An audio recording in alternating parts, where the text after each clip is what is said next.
আদালত প্রাঙ্গণে ফারজানা রূপাকে থাপ্পড়। রাজধানীর উত্তরা এলাকায় ফজলুল করিম হত্যা মামলায় গ্রেফতার ৭১ টেলিভিশনের সাবেক বার্তা প্রধান শাকিল আহমেদ ও সাবেক প্রধান প্রতিবেদক উপস্থাপক ফারজানা রূপাকে ৪ দিনের রিমান্ডে নিয়ে জিজ্ঞাসাবাদ করার অনুমতি দিয়েছেন আদালত।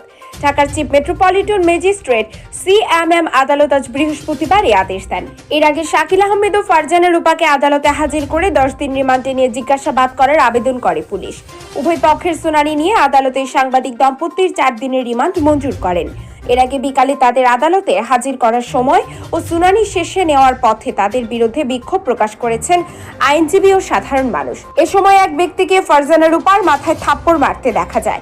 এর আগে গতকাল বুধবার এই দুইজনকে ঢাকার হযরত শাহজালাল আন্তর্জাতিক বিমানবন্দর থেকে আটক করা হয়। পরে ঢাকা মহানগর পুলিশের DMP এক খুদে বার্তায় বলা হয়, শাকিল আহমেদ ও ফারজানা রূপাকে উত্তরা পূর্ব থানার মামলায় হযরত শাহজালাল আন্তর্জাতিক বিমানবন্দর থেকে আটক করা হয়েছে। তারা বিদেশে যাওয়ার উদ্দেশ্যে বিমানবন্দরে এলে ইমিগ্রেশন কর্তৃপক্ষ তাদের আটক করে গোয়েন্দা পুলিশের কাছে হস্তান্তর করে।